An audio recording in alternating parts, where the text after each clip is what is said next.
Donc phase de lancement, en général, c'est quand on est à moins de 100 avis.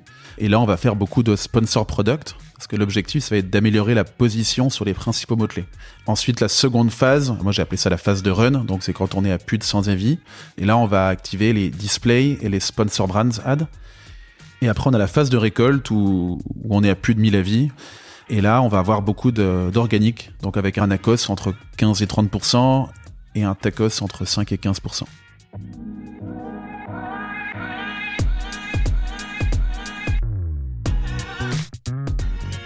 Bonjour, bienvenue dans Le Panier, le premier podcast e-commerce. Mes invités cartonnent et me livrent leurs secrets de réussite et les problèmes qu'ils ont rencontrés pour qu'on puisse, ensemble, apprendre à vendre mieux et plus. Mon engagement ici est simple, avoir une conversation sans filtre et sans faux semblant, et à ce que vous repartiez inspiré des succès, mais également des échecs, de mes invités avec les bons outils et les bons réflexes. Je suis Laurent Kretz, cofondateur de Cosa Vostra, agence digitale qui fait des sites incroyables et des strates de communication et d'acquisition sur mesure. On travaille pour des grands groupes comme pour des startups, en France comme à l'international, que ce soit pour lancer un site, refondre un e-commerce, développer un SaaS sur mesure, poser une strate de contenu ou repenser un business model. Contactez-moi sur lepanier@cosavostra.com ou LinkedIn et je me ferai un plaisir de vous répondre. Bonne écoute!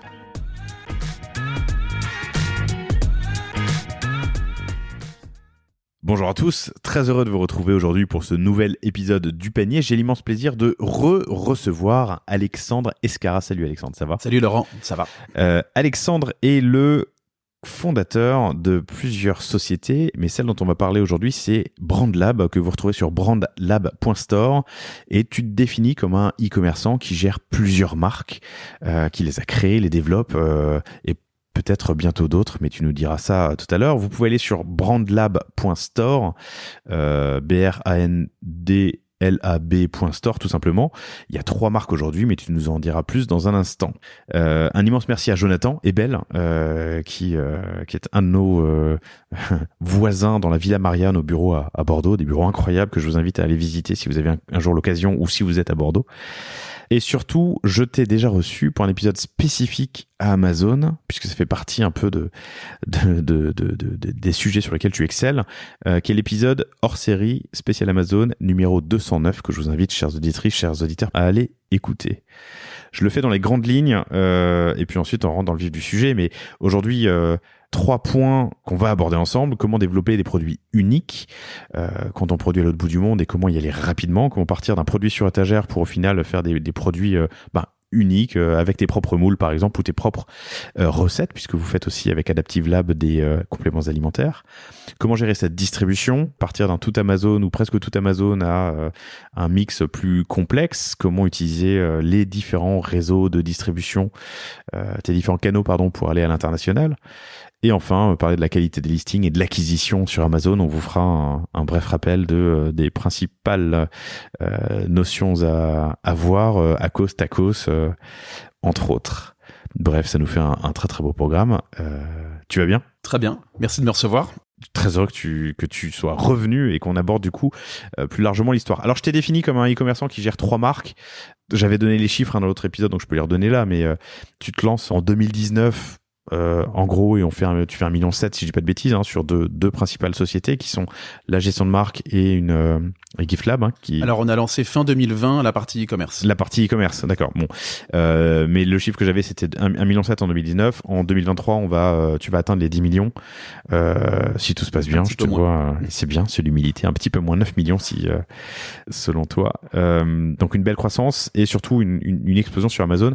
Tu te définis comme un e-commerçant qui gère plusieurs marques ? C'est ça, tout à fait. On pilote aujourd'hui 3 marques qu'on a au portefeuille. La première s'appelle Home Protect. Comme son nom l'indique, on fait des accessoires de bureau, de maison, de jardin. La seconde marque s'appelle First Paw, P-A-W, donc comme la patte d'un chien. Et là, on fait des accessoires pour les animaux et on a une gamme de 9 produits. Et enfin, Adaptive Lab, qui est une gamme de compléments alimentaires en gummies made in France, qu'on vient de lancer le mois dernier. Et on lance les références 2 par 2, donc ce sont nos propres formules, qu'on a développé en propre. Donc ça fait 1 an qu'on est dessus et on devrait arriver à 8 à 10 références d'ici la fin de l'année. Des sujets assez variés, enfin de l'outillage maison ou pro, des produits pour nos amis à 4 pattes ou des compléments alimentaires, des prods en plus, alors on y viendra un peu plus tard, mais en Chine, en Turquie, en France, tu te simplifies pas la tâche? Écoute, on a des chefs de projet qui sont sur chaque marque. On a une bonne équipe d'acheteurs également, donc tout se passe bien. Bon, raconte-moi un peu comment tout commence, surtout avant le Covid, où t'en étais, qu'est-ce qui se passe pendant le Covid et comment, là où t'en es aujourd'hui, mais la genèse de tout ça. Avant le Covid, en fait, on fait toujours, donc The Gift Lab, que j'ai créé en 2010, et on fait de la petite bagagerie et du packaging pour les marques beauté. Et fin 2020, on se retrouve avec un stock de masques, parce qu'on avait vendu beaucoup de masques pendant le Covid en 2020. On se retrouve avec un stock de masques qu'on essaie de mettre sur Amazon. On n'y arrive pas pendant des mois et des mois. On embauche Ristey, donc notre head of Amazon, en octobre 2020. Et là, c'est l'explosion et on rentre dans le top 5 allemand des vendeurs de masques. Et on en vend beaucoup aussi en France et au UK. Donc c'est ça qui a permis vraiment de lancer la machine Amazon au début. Pourquoi tu pensais que ça marchait pas? Donc début 2020, tu les vends en B2B, c'est ça? Oui, c'est ça. Sur Amazon entre autres? Comme tous les importateurs, tout le monde a vendu quelques masques en B2B, mais on se retrouve avec un petit stock de masques qu'on n'arrive pas à vendre en B2B parce que les prix avaient dégringolé et j'arrive pas à les mettre sur Amazon non plus pendant des mois et on arrive à les mettre en octobre. Et tu sais pourquoi ça avait pas si bien marché ou pourquoi ça marchait pas plus en B2B sur Amazon? Alors c'était en B2C sur Amazon. Ouais. On n'arrivait pas à activer les listings. Okay. Parce que c'est ce qu'on appelle un gated ASIN, je sais pas quel est le terme en français, c'est un ASIN qu'on peut pas mettre en ligne comme ça, il faut une autorisation. Ok, un gated ASIN. Donc un ASIN, c'est l'arrêt produit que tu peux pas mettre en ligne tout simplement. En octobre 2020, tu embauches ton head of Amazon, qui est toujours là aujourd'hui, et là c'est une explosion de ouf. J'ai redonné les chiffres, mais ouais, c'est ça. Tu fais un x10 d'une année à l'autre, quoi. En gros, sur 2 ans, sur fin 2020, 2021, 2022, on a livré à 1 050 000 personnes, pour être précis. C'est énorme. Ok. Mais les masques, c'est pas tout. C'est pas tout. On lance les premières références de Home Protect fin 2021. Et ensuite, on lance First Spa au Q4 2022. Raconte-moi juste ce switch. Pourquoi tu passes des masques à Home Protect? Home Protect, pardon, il n'y a pas de T à la fin. D'ailleurs, je vais le redire, mais c'est H-O-M-E comme Home, Pro, P-R-O, T-E-K, Tech. En fait, tout part, on est complètement data-driven, donc on fait toute une analyse de tendance, on analyse les catégories, les top-sellers, donc on analyse le nombre d'avis, le volume de vente, le nombre de mois d'activité, comment le marché est structuré, et en fait on décide si le marché est pénétrable ou pas, puis si ce produit est pénétrable ou pas, et ensuite évidemment ça passe par le pricing, donc même souvent beaucoup de produits qu'on sélectionne, on peut pas les vendre parce qu'on n'a pas les volumes. On a des produits, par exemple, en fait, si on les mettait sur le marché, en passant une commande à l'usine à 30-40 000 euros, on avait une marge négative. Parce qu'il y avait des concurrents qui passent des centaines de milliers de pièces à la fois. Voilà. Ouais, ok. On en parle souvent, ça paraît une évidence, mais quand on est dedans, et surtout quand il y a plein d'étapes entre l'achat et la vente, on oublie de bien calculer sa marge, mais calculer sa marge, c'est un essentiel, évidemment. Mais juste, alors là, tu m'as dit comment vous choisissez des produits, mais vous vendez des masques sur Amazon, ça explose. Tu t'es dit dès le début que vous alliez ouvrir d'autres catégories, d'autres produits? Alors pas dès le début, à partir de fin 2021, parce qu'on s'est dit c'est quand même dommage d'arrêter toute cette branche e-commerce qu'on avait lancée 1 an avant, parce qu'il n'y a plus de masques. Donc on va lancer autre chose, et on va pas lancer les choses n'importe comment. Donc évidemment, c'est que de l'analyse, et ça l'est de plus en plus. C'est de la data. Que de la data. Ok, parfait. Bah écoute, premier sujet pour moi, c'est les produits, comment développer des produits uniques. On sait tous qu'on peut aller browser sur AliExpress ou Alibaba pour trouver des produits et faire du dropshipping avec. C'est pas forcément un business que je défends, mais bon, ça marche. Comment on passe de ça? Alors c'est pas forcément ce que tu fais, mais on passe de ça à avoir des produits uniques. Et surtout, qu'est-ce qui existe entre un produit sur étagère, un produit brandé, co-brandé, j'en sais rien, et puis en marque blanche, et ensuite ton propre moule? Alors au début, on a commencé avec de la marque blanche, enfin de la marque blanche plus, comme j'appelle ça, parce qu'on retravaille quand même les produits, parce qu'il fallait lancer des produits le plus vite possible pour avoir du chiffre d'affaires après les masques. Marque blanche plus, ça veut dire que c'est un produit qui existe déjà, qui est sur étagère, sur lequel tu vas apporter quelques petites modifications. Le moule existe déjà, donc on prend un tuyau d'arrosage et puis on améliore un petit peu le produit. Voilà, il y a beaucoup de vendeurs qui vont remplacer la partie métallique par du plastique, choses comme ça. Donc nous, en fait, on va faire attention à ce que ce soit un métal de bonne qualité. On va tester le produit. Bon, on va essayer de vraiment améliorer le produit. Mais ça reste un produit qui existe. Donc c'est de la marque blanche. Évidemment, c'est avec nos couleurs, nos packaging, sous notre marque à nous. Mais ça reste de la marque blanche. Donc c'est pas unique. Avant ça, est-ce que tu as déjà testé ou est-ce que tu connais des gens qui ont testé des produits carrément sur étagère, qui ne s'en mettent même pas à faire de la personnalité, à le modifier? Il y en a. Beaucoup de gens revendent des marques qui existent déjà, notamment qui se partagent la buy box, mais ça, c'est de pire en pire. Et qui se partagent la buy box. La buy box, c'est la boîte d'achat sur Amazon en haut à droite. Il faut absolument lancer sa propre marque. Il faut absolument se lancer sa propre marque. Pourquoi? Parce que sinon, vous allez partager ce qu'on appelle la buy box avec d'autres vendeurs. Donc, si vous vendez un produit qui existe sous une marque, vous allez le revendre pour cette marque-là, et tout le monde va partager le même produit, la même page. Donc produit en marque blanche, c'est des produits que vous avez modifiés, c'est du marque blanche plus comme tu le dis. L'état d'après, c'est faire tes propres moules. Exactement. Donc là, on travaille sur certains produits sur nos propres moules, notamment des prises. Donc là, on est à l'étape du design avec un bureau d'études et on est en train de travailler le design. Ensuite, il faut ouvrir un moule d'injection plastique, donc c'est cher, mais au moins ça permet d'avoir un produit unique et de vendre le produit un petit peu plus cher aussi. Tu peux me donner un exemple de prix? Ça coûte combien un moule? Cette taille-là, on est sur 10-15 000 $ sur un tout petit moule d'injection plastique. Sur un tout petit moule, c'est 10-15 000 $ le moule, après les études. Oui, ça peut monter vite à 30.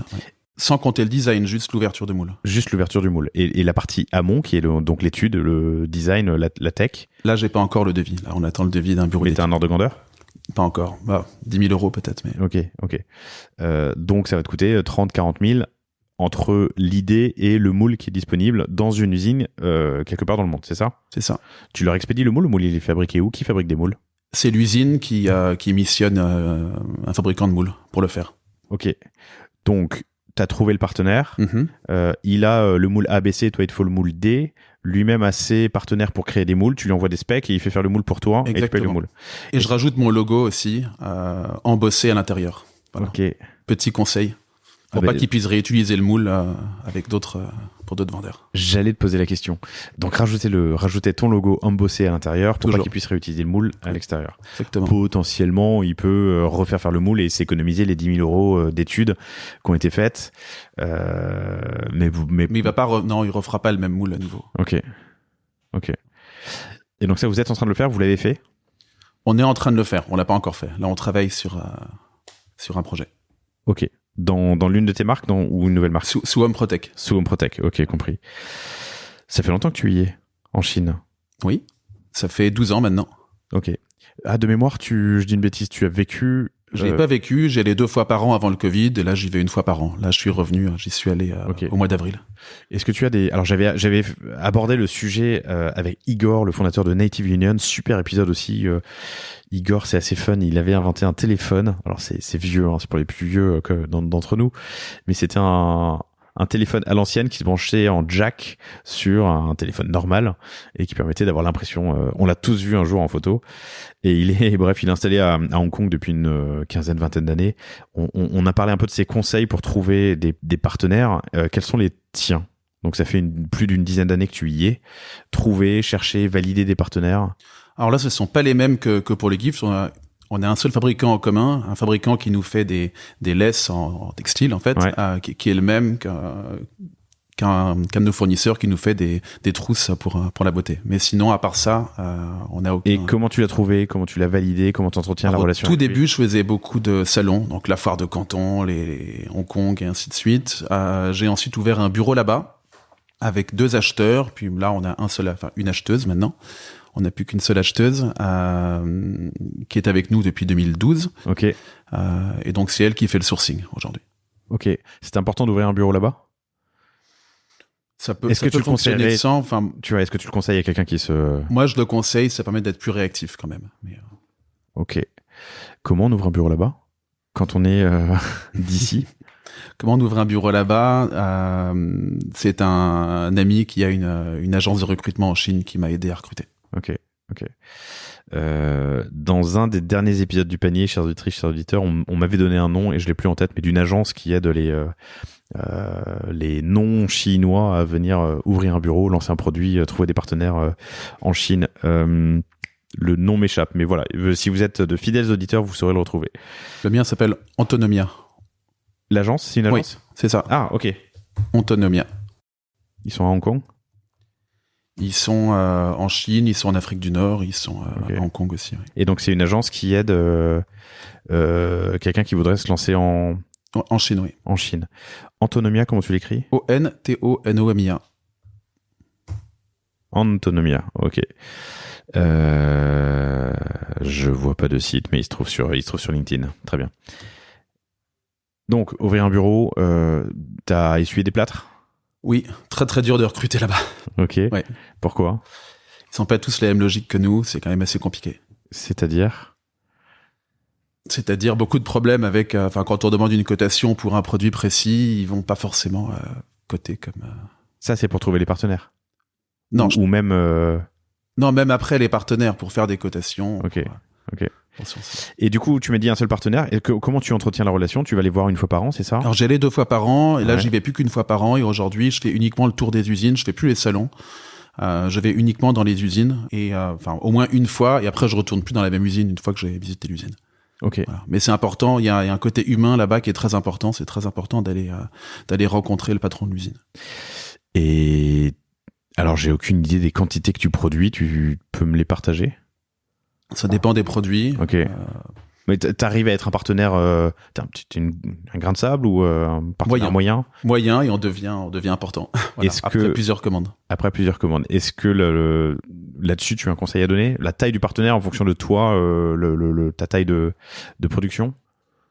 Vaut mieux être un petit chez un grand chez un petit. Alors, on fait pas comme ça. En fait, ce qu'on fait, on source plusieurs partenaires et on va aller choisir le partenaire qui nous donne un bon prix, mais surtout, on va l'auditer avant pour voir s'il est solide, parce qu'on a vu des usines aussi qui tenaient pas du tout la route. Donc, il vaut mieux ne pas y aller. Surtout sur du B2C avec Amazon. Ok. Surtout sur du B2C avec Amazon, c'est-à-dire? On n'a pas le droit d'avoir un seul problème.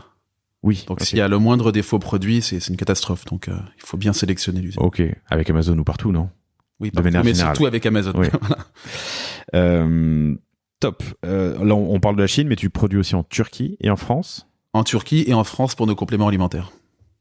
Turquie et France pour les compléments alimentaires? Turquie pour on fait du shampoing pour les animaux et des lingettes en Turquie. Pourquoi en Turquie? Pourquoi en Turquie? Parce qu'on voulait que ça soit en Europe. Ok. Enfin, en Europe. Voilà. Oui, en Europe élargie. Pourquoi? Pas en Chine, en tout cas. Ok. Pourquoi? Parce que on peut pas vendre tout ce qui touche à la peau. Il faut pas que ça soit made in China pour nous, en tout cas. C'est ton avis? C'est ce qu'on a étudié. Ouais. Ok.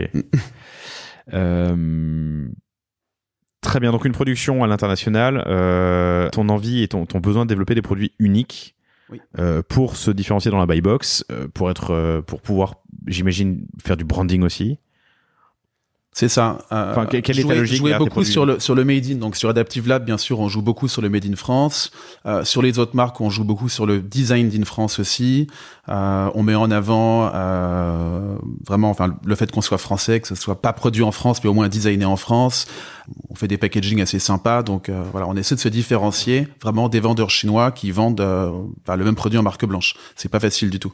Ok. C'est pour ça que je dis que la marque blanche, c'est de plus en plus dur, parce qu'il y a aujourd'hui des vendeurs chinois qui sont pas forcément l'usine, mais qui sont des traders en Chine, qui vont vendre un produit identique qui serait un petit peu moins cher. Ok. Donc te différencier pour pouvoir vendre mieux et plus facilement, et surtout de cette concurrence accrue des vendeurs chinois qui... Oui, c'est ça. Ok. T'as un objectif de cycle plus ou moins court, non? Oui. Raconte-moi. Aujourd'hui, sur les produits Chine, on est sur des cycles de 4 mois. On essaie de prévoir 6 mois de stock. L'idée avec Adaptive Lab, c'était d'avoir des cycles de 2 mois. Donc avoir des cycles quand même plus courts. Et avec la Turquie, on est sur des cycles de 2 mois aussi. Donc ça réduit la taille des cycles. Donc c'est uniquement pour réduire disons, la vitesse de rotation était réappro? Surtout, oui. Ok. Et comment est-ce que tu arrives à mettre ça en place? Des cycles courts, comment est-ce que tu arrives à raccourcir ton cycle, en gros, c'est ma question. Alors, en arrivant à produire plus proche, Ouais. uniquement. Ok. Mais donc tu t'autoriserais à quitter la Chine? Ça dépend des produits. On quitte la Chine juste sur certains produits. Ok, compris. Sur ton catalogue, on est sur pas mal de produits qu'on achète une fois. Adaptive Lab, au contraire. Donc Adaptive Lab, pardon, c'est ADAPT. IVLAB. IVLAB. Sur Adaptive Lab, en revanche, tu as du réachat. Est-ce que tu as une conviction sur ton mix produit entre le one-shot et les produits consommables, on va dire? Alors, j'ai pas de conviction, mais comme tout catalogue, c'est quand même pas mal d'avoir une partie du catalogue qui soit faite de consommables.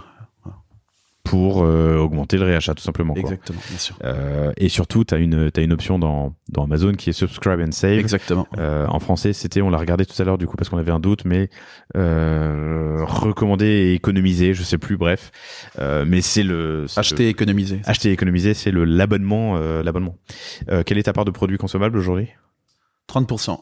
Ok. Et on t'as essaie un de miser 30%, on va dire. Voilà. Avec Adaptive Lab. Tu essayes de viser 30% avec de produits consommables sur ton... Grâce à Adaptive Lab. Et relançant plus de produits PET consommables aussi.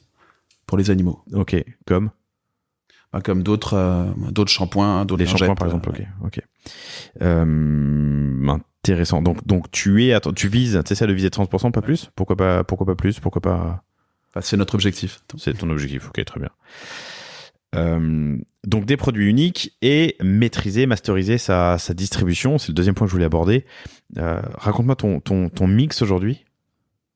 Distribution, quels sont tes canaux? Distribution aujourd'hui, alors on est pratiquement que sur Amazon, on va parler après des autres marketplaces qu'on lance, mais donc aujourd'hui on est surtout donc en Allemagne, en France, au UK, on lance l'Italie et l'Espagne. Tout ça c'est dans ce qu'on appelle le pan-européen, donc ça permet d'être en stock dans toute l'Union européenne. Et on peut livrer aussi au UK. Ils ont un service aussi pour livrer au UK. D'accord. Et Amazon, ça représente quoi sur ton business aujourd'hui, en pourcentage? Sur la partie e-commerce, ça représente 95%. 95%. En même temps, t'en viens et t'essayes d'en sortir. En tout cas, de rajouter... Pas d'en sortir. Non, pas d'en sortir, mais de rajouter des canaux, quoi. Exactement. En FBA, toujours? Pas en FBA? Toujours en FBA, dans le pan-EU, avec des numéros de TVA dans tous les pays. Okay. Très important de le faire. Très important d'ouvrir des numéros de TVA dans tous les pays, raconte-moi. Pour rentrer dans le pan européen. Ouais. Donc ouvrir des numéros de TVA allemand, UK, tchèque, polonais, et ça, italien et espagnol. Les vendeurs le font souvent? Les gros vendeurs le font tous, oui. Les gros vendeurs le font tous? Bien sûr. Et pas les petits? Pas tous. C'est dur d'ouvrir des numéros de TVA? Non, c'est pas trop compliqué. Comment on fait? Alors moi, je passe par Avask. Après, il y en a d'autres. Il y a des prestataires qui se chargent d'ouvrir les numéros de TVA et ensuite de déclarer. AVASK qui vous aide à créer des numéros de TVA partout en Europe. Mais il faut créer une société? Non, forcément. Non. Juste un numéro de TVA. Donc faire valider ton... Juste de la paperasse. Juste de la paperasse. Et un peu d'attente derrière. Ok, mais du coup, ça te facilite la route pour aller ouvrir Amazon dans d'autres pays en Europe. Oui. Ok. On n'a pas le choix, parce que si demain en Allemagne, il faut annoncer 4 jours d'attente pour livrer un Allemand et payer en plus très cher la livraison, ça marchera pas. Ça marche pas, ok. Donc ça, c'est pour Amazon sur l'Europe, mais tu es aussi en train de lancer à l'international aux États-Unis? On a lancé les États-Unis il y a quelques semaines. On est déjà à l'international, mais tu l'ouvres les États-Unis? On a lancé les États-Unis, on y va produit par produit parce qu'il faut un stock différent, bien sûr. Donc en fait, nos produits qui marchent, on va dupliquer le même produit, on fait une petite étude, on réadapte le produit aussi pour le marché US. Ok, comment tu fais ton étude? Par exemple, là, on fait des barres de câbles pour retenir les câbles sous les bureaux. On s'est aperçu que les vendeurs aux États-Unis n'avaient pas de vis, ils avaient juste de l'adhésif. Donc on a réadapté le produit avec de l'adhésif, par exemple. Avec de l'adhésif, donc on peut le coller sous la table plutôt que de mettre une vis. Mais tout est comme ça. Enfin, il faut toujours juste vérifier si le produit correspond au marché, le colle au marché. Ouais. Ok. Comment tu lances les US? Comment je lance les US? J'ai une société là-bas pour livrer, parce qu'il faut un numéro, un EIN number pour passer la douane. Ça, il y a plusieurs solutions, mais il se trouve qu'on avait une société là-bas pour facturer des clients US déjà. Il faut surtout donc reproduire à nouveau le même produit, le livrer sur place, trouver un entrepôt sur place. Donc on a trouvé un 3PL, ils appellent ça un 3PL là-bas, en Californie. C'est un entrepôt Amazon. Hein. C'est un entrepôt partenaire Amazon. Oui. Partenaire Amazon. Enfin, pas forcément partenaire, mais qui a l'habitude de travailler avec Amazon. Très important. 3PL, c'est sur partie logistics. Hein. C'est ce qu'on regardait tout à l'heure. Ouais, c'est ça. Third Party Logistics. Donc c'est un entrepôt qui est partenaire Amazon, donc plus facile de rentrer chez Amazon, ou en tout cas Amazon te l'impose. Non. Tu pourrais avoir un. Non, mais il faut qu'ils aient l'habitude de livrer Amazon surtout. Tu fais livrer ta marchandise. C'est ça. Elle transite pas par la France, elle vient directement depuis. Elle vient directement de Chine. Chine ou Turquie. Chine dans ce cas-là. On a lancé que 2 produits qui viennent de Chine pour l'instant. Il faut construire un stock, ou en tout cas t'assurer la rotation de ton stock avant de te lancer. Oui. Raconte-moi un peu comment ça s'est passé. En fait, on est déjà sur des produits qui marchent en Europe. On attend d'avoir entre 500 et 1000 reviews avant de lancer un produit aux US. Et ensuite, on va dupliquer le même ASIN. Donc, le ASIN, c'est le SKU. On va dupliquer le même sur la marketplace US. Et pour ça, Amazon nous a accompagnés aussi. On fait partie d'un programme qui nous aide, en fait, à lancer là-bas. On attend d'avoir 1000 avis, hein, t'as dit, pour lancer aux US. 500 à 1000 avis. Il n'y a pas de règle. Moi, personnellement, j'attends d'être au moins à 500, 700 avis avant de dupliquer un ASIN. Ok. Que le marché est rude. Donc, tu l'as lancé sur 2 produits actuellement. C'est ça. Tu as déjà des apprentissages? Dépenser beaucoup en PPC au début. Pour lancer ton produit. Ouais. Ok. Quand bien même on a beaucoup d'avis, il faut déjà avoir une traction. Donc il n'y a pas que les avis. Ça ne suffit pas. Mais tes avis, je me suis jamais posé la question. On les garde là-bas. Tes avis, oui. Tu les gardes? On les garde, oui. Ok. On peut les transférer là-bas. Ok. Et c'est le cas pour tous les pays? On a fait l'Australie aussi, et mais en on Europe, les a gardés. En Europe, Ah oui, parce que c'est le même ASIN en Europe. Ok. Et donc, tu arrives à dupliquer, ou en tout cas garder tes avis pour les États-Unis. Tu commences avec 500 à 1000 avis, 600, 700 pour lancer ton produit. Tu dépenses beaucoup en PPC pour kickstarter, jumpstarter les ventes. Ok. Il faut beaucoup de stock. Et beaucoup de stock. Beaucoup de stock, oui. Beaucoup de stock si ça marche. Mais il faut beaucoup de stock quand même, parce que c'est toujours pareil. Si ça tourne, on peut pas attendre 3 mois pour livrer, avoir un trou de 2 mois. C'est pas possible. Et de combien de temps est ta réappro? 3 mois. 3 mois. Ouais. Ok, donc prévoir au moins 3 mois, mais sachant que tu arrives à faire une prévision des ventes? Non. Tu vas vraiment à l'aveugle. Tu pourrais te retrouver avec 3 mois de stock si ça vendait pas, quoi. Non, parce qu'on étudie le marché, on sait qu'on est sur des produits qui fonctionnent. Ok, donc tu sais. On a déjà étudié le pricing aussi en amont. Donc, tu as étudié le pricing, tu as étudié le marché, tu as adapté ton produit, tu as trouvé un partenaire logistique, tu as fait livrer le partenaire et tu as lancé ton produit, tu investis en PPC. J'ai oublié une étape, non? On y est là. Et puis ensuite, tu pilotes. Ok. C'est ça. Ok. Amazon, uniquement aux US? Pour l'instant, uniquement Amazon. Plus tard, Walmart, potentiellement. Ok. J'ai vu une news cette semaine, Walmart a dépassé Amazon, je crois, en Inde. Enfin, tu vois comment ça... Ah oui. Et Walmart reste je vais pas dire de bêtises, mais 500 milliards, c'est possible, ça? De vente. Ok pour les US. Donc, en France, tu es encore à 90-95% Amazon. C'est de là dont tu viens, mais tu ouvres d'autres canaux. C'est ça. Tu viens de lancer les Shopify, ou tu es en train de lancer les Shopify de tes différentes marques, que vous pourrez retrouver. Alors, est-ce que ce sera sorti? Je crois, mais homeprotect.eu, donc TEK à la fin, et firstpaw, PAW comme la patte.eu. Et adaptivelab.eu. Et .fr, Adaptive Lab. Hein. C'est moi qui le reprends. Pourquoi lancer le D2C?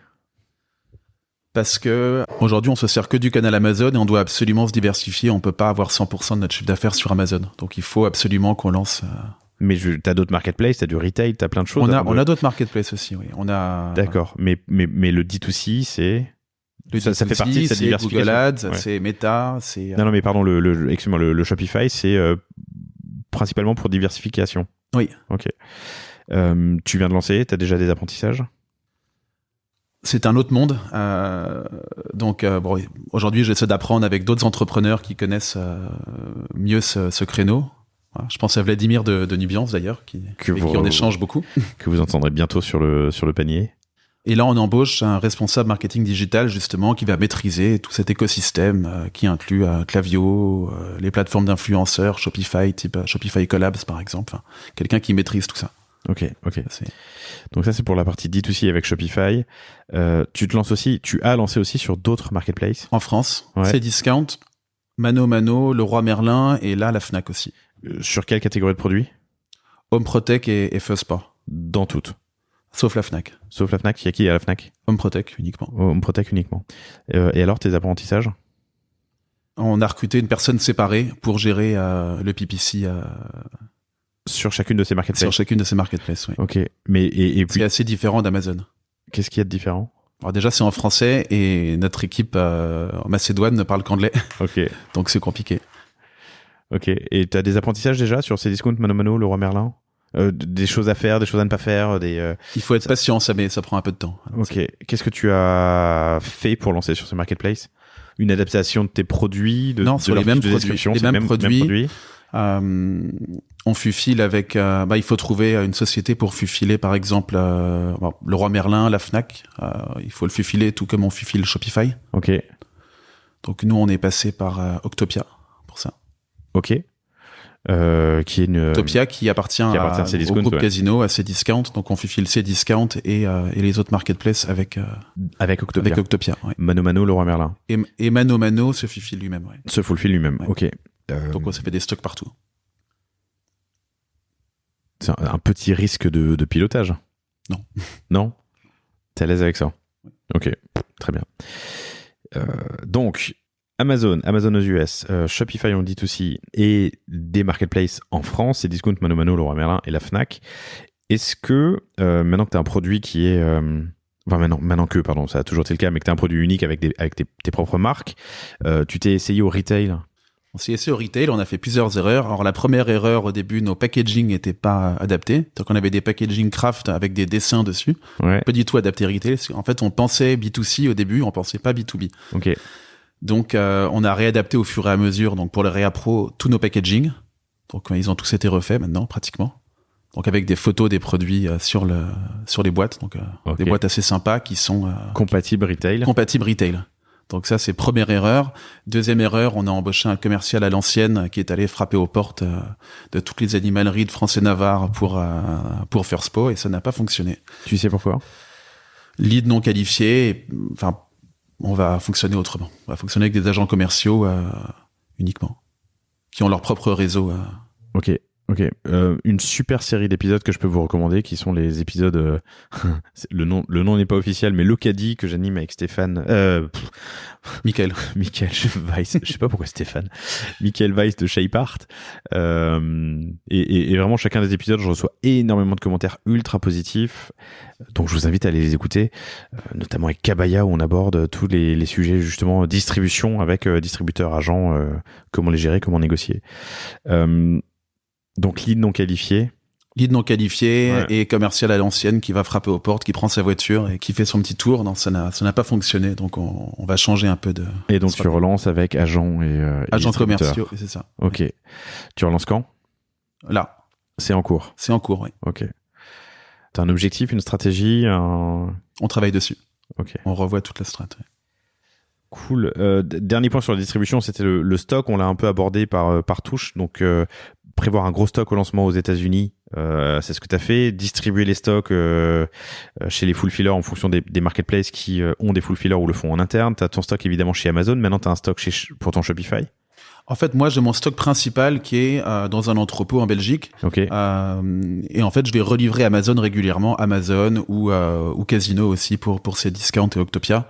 Je vais faire des livraisons presque tous les jours Ok. pour pas être en surstock chez Amazon et pas être en surstock chez Octopia. Ok. Et Shopify, c'est par d'où? Shopify, c'est De par ton stock d'Octopia. principal. D'Octopia. Octopia, aussi. oui. C'est eux qui fufilent. C'est eux qui Nous, on peut pas fufiler. Enfin, c'est un entrepôt à l'ancienne qui va livrer des entrepôts de fulfillment. Et pourquoi Octopia?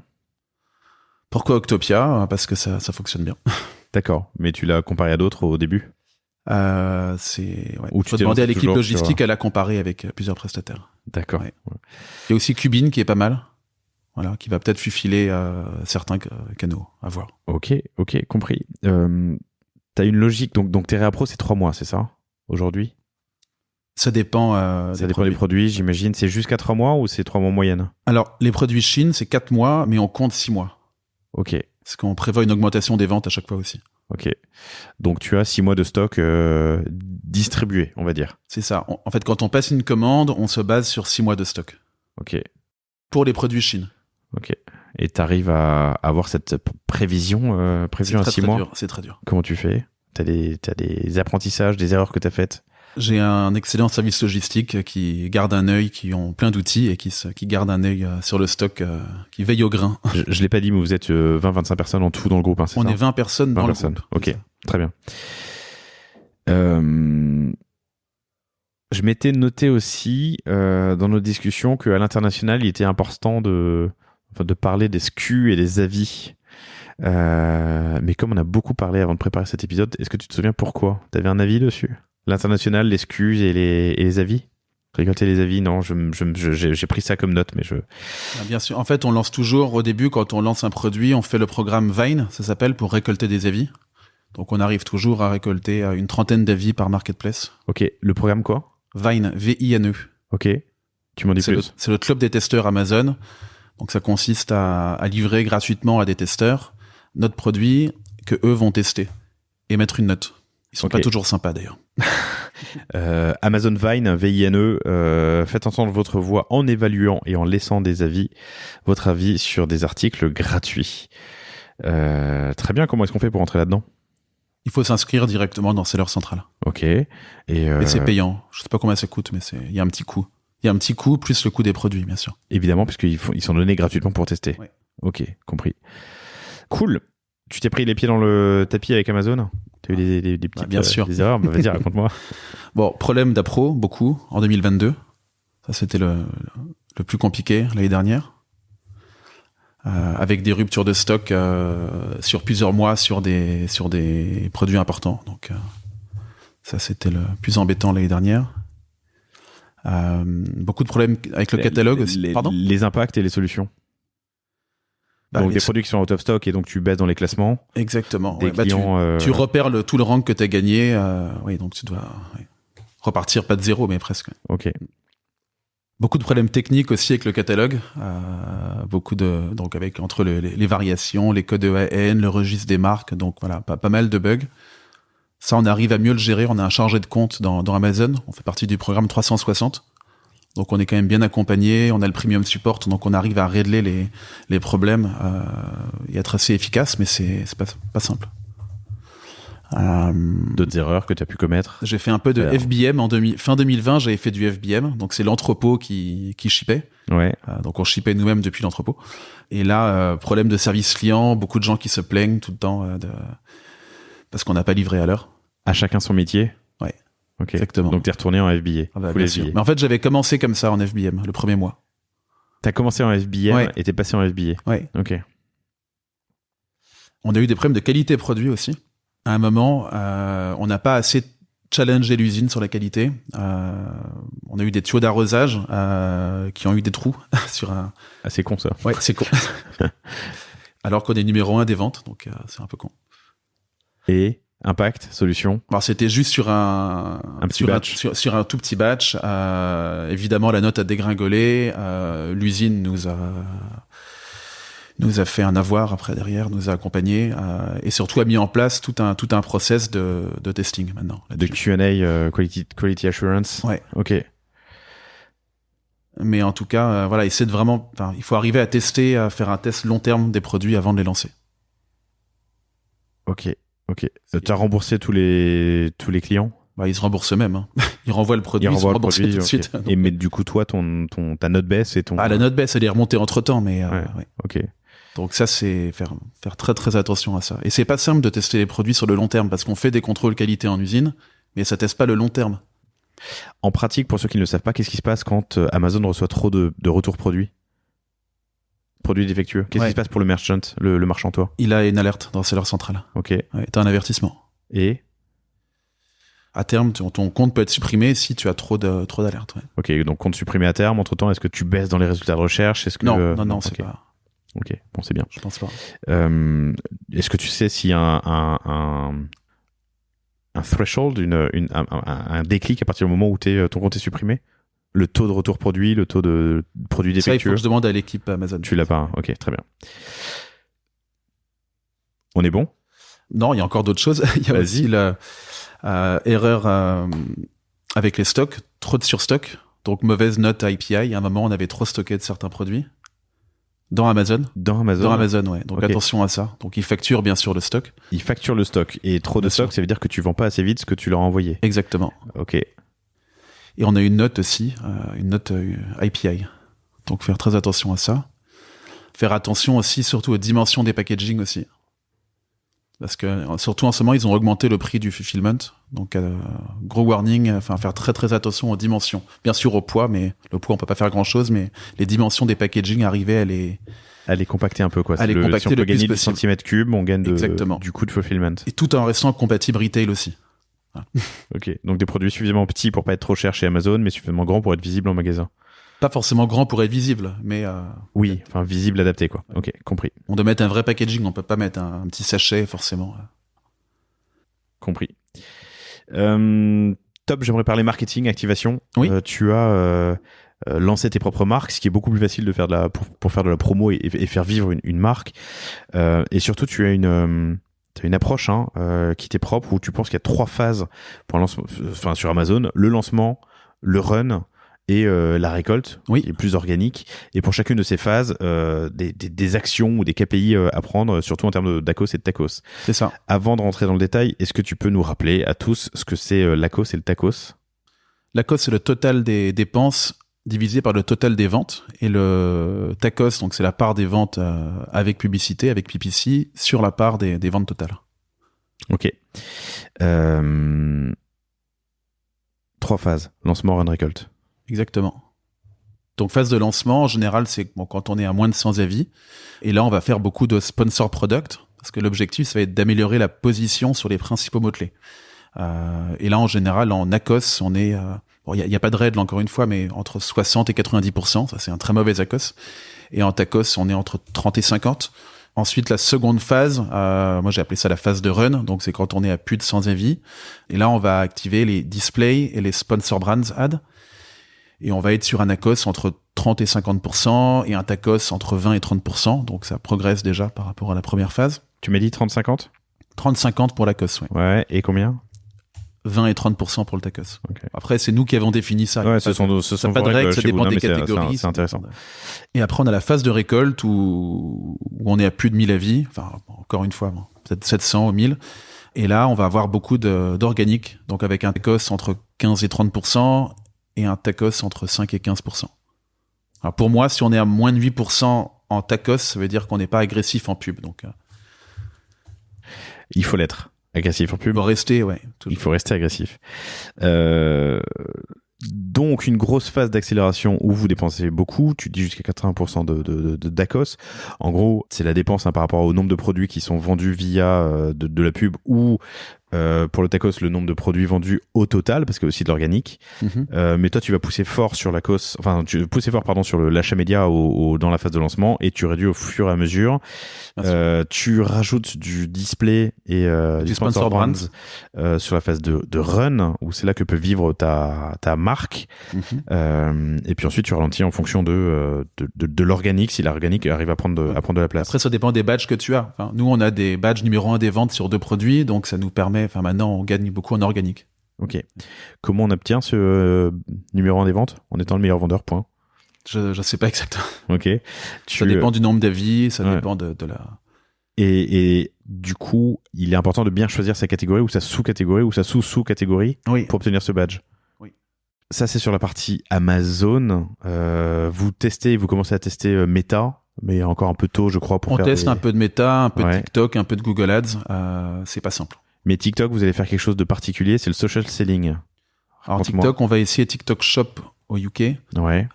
Donc ce qui permet à l'utilisateur d'acheter directement sur TikTok sans sortir de l'application. Donc ça va pas vers un Shopify comme sur Instagram. Donc ça c'est en cours, il nous faut... Vous testez à partir de quand? À partir du moment où on aura notre compte actif sur TikTok Shop. D'accord. Voilà. C'est pas simple. Et vous testez sur quel produit? Parce que j'imagine qu'entre ça sera sur Adaptive passeur de câble, ok, donc sur les compléments alimentaires. Non, ça sera pas sur les passeurs de câble. Ok. Compléments alimentaires en social selling sur TikTok Shop au UK. Au UK uniquement, parce que c'est disponible qu'au UK. Ok.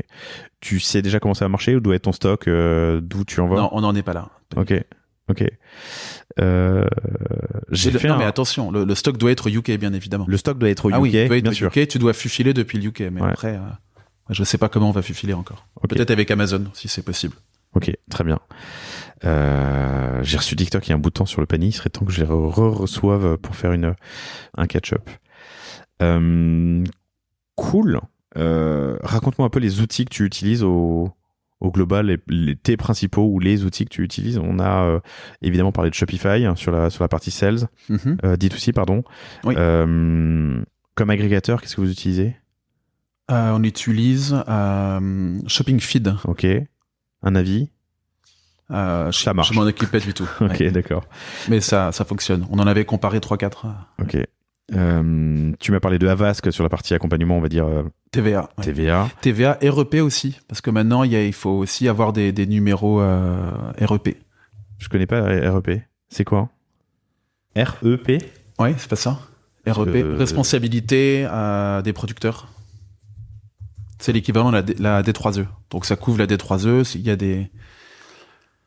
REP, c'est ça, responsabilité élargie du producteur. C'est ça. Ok, très bien. Donc ça, pareil, c'est des déclarations à faire, des numéros à avoir. Et donc ça, c'est des numéros allemands, des numéros français, et bientôt dans d'autres pays encore. Donc. Et ça, c'est Avast qui s'en occupe. Il y a Avast, il y en a d'autres aussi. Ok, pour vous. Tes outils Amazon ? Helium 10 ? Helium 10, bien sûr. Alors, pour analyser la concurrence, pour rechercher les mots-clés, pour optimiser les listings aussi, vérifier la qualité de nos listings, pour l'analytics, vérifier le positionnement de nos propres mots-clés. Et puis, c'est tout, je pense, pour Helium. Ok. Sur le calcul de marge, tu le fais dans Helium ? Alors maintenant, on le fait avec Sellerboard. Ok. On va tester aussi Polar Analytics. Donc, il m'a l'air pas mal du tout. Donc Polar Analytics, Sellerboard pour le calcul de marge, Shopping Feed l'agrégateur, Helium 10 pour tout ce qui est data, analyse de tendances de données sur Amazon. Et comment donc on en a parlé de tout du long, mais de l'enjeu de la bonne gestion de ton stock, t'as un outil pour ça ? Non, on n'a plus d'outils pour ça. Enfin, on a un ERP à l'ancienne. Ok, d'accord. On avait parlé, je crois, d'Inventory Planner sur un autre épisode. Tu t'en sers plus. Ok. Là, on sert de l'ERP directement. Ok, cool. L'ERP, c'est quoi ? C'est qui ? C'est Axelor. Axelor, très bien. Cool. Bah écoute, Alexandre, ça fait un grand tour d'horizon, hyper intéressant. Il y a un sujet. Alors là, je voudrais parler un peu de ton futur et puis surtout d'autres de sujets un peu plus pilotage, on va dire, mais il y a un sujet que j'ai jamais encore abordé dans le panier, mais on en discutait en off et je me dis que tiens, ton avis peut être utile et riche pour les auditeurs, les auditrices, les agrégateurs de e-commerce. Oui. Donc ce sont des opérateurs de marque qui offrent en fait une opportunité aux entrepreneurs, une porte de sortie, un exit. Ouais. Donc je pense à, par exemple, il y a Sellery qui est assez gros. Seller X. Ouais. C'est l'un des plus gros en Europe. Le plus gros en Europe. On avait parlé de Berlin Brands aussi. Et il y en a quelques-uns des petits en France qui ont levé des fonds et qui rachètent des marques. Il y en a d'autres aussi. T'as un avis sur le sujet ? Est-ce que c'est une porte de sortie pour vous ? Est-ce que... Nos marques sont toutes jeunes, donc pour l'instant, il n'y a pas de porte de sortie. J'en cherche pas encore. T'en cherches pas encore ? Non, j'en cherche pas encore. Et tu crois que c'est un modèle qui peut marcher ? Qui va marcher ? Qui marche ? Alors ça marche pour les très gros, j'ai l'impression. Ça marche pour certains, ça marche moins pour d'autres. Je sais que pour Sellery, ça marche. Pour d'autres, ça marche moins. J'ai pas vraiment d'avis là-dessus. Ok. Et toi, mine de rien, est-ce que tu t'es déjà posé la question de racheter des marques ? T'as lancé tes 3 marques. Moi, je préfère lancer les marques que de les racheter. Pourquoi ? Parce que c'est pas mon métier de racheter des marques. Ok, c'est quoi ton métier ? De créer. Voilà. Ok, très bien. Et toi, tes enjeux pour l'année à venir ? Mes enjeux pour l'année à venir, lancer le D2C. Ouais. Continuer à pousser les autres marketplaces et pousser les US, surtout. Pousser les US, ok. Sur tes canaux de distribution, ça commence à être relativement large maintenant, versus il y a quelques mois ou quelques semestres où tu étais principalement, presque uniquement Amazon. Tu vas en ouvrir d'autres ?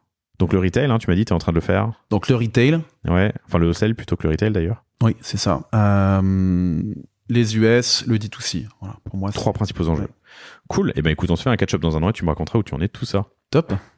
Alexandre, merci infiniment. Vous retrouvez Alexandre Escara, ESCA2RA sur LinkedIn si vous avez encore des questions. Je sais que tu as échangé avec quelques invités du panier pour lesquels tu avais des questions et tu voulais creuser des sujets. De la même manière, si vous avez des questions, n'hésitez pas à contacter Alexandre sur LinkedIn. Merci infiniment. Ah oui, non, pardon, et je le redis parce que là, on l'a passé en vitesse, mais on a creusé en long, en large et en travers le sujet Amazon, listing, catégorie, PPC, Acos dans cet épisode spécifique Amazon dans lequel tu as accepté de te prêter au jeu. C'est l'épisode 209 et vous pouvez compléter l'écoute avec cet épisode justement. Très bien. Alexandre, merci infiniment. Merci Laurent. Merci à vous tous et à bientôt. Salut. Bientôt. Merci d'avoir écouté cet épisode du panier jusqu'au bout, j'espère qu'il vous a plu. Si c'est le cas, abonnez-vous pour ne rater aucun épisode, parlez-en autour de vous et surtout laissez-moi une note et un commentaire 5 étoiles sur Apple Podcast. N'hésitez pas non plus à le partager à chacun de vos amis dans le business, chaque nouvel auditeur est une victoire. Si vous avez besoin de lancer ou refondre votre site internet, de créer un Shopify ou un WooCommerce, de performer avec une stratégie de contenu efficace, n'hésitez pas à me contacter à l'adresse lepanier@cosavostra.com. On se fera un plaisir de vous répondre. Et enfin, et surtout, inscrivez-vous à la newsletter du panier sur lepanier.io. À bientôt pour un prochain épisode.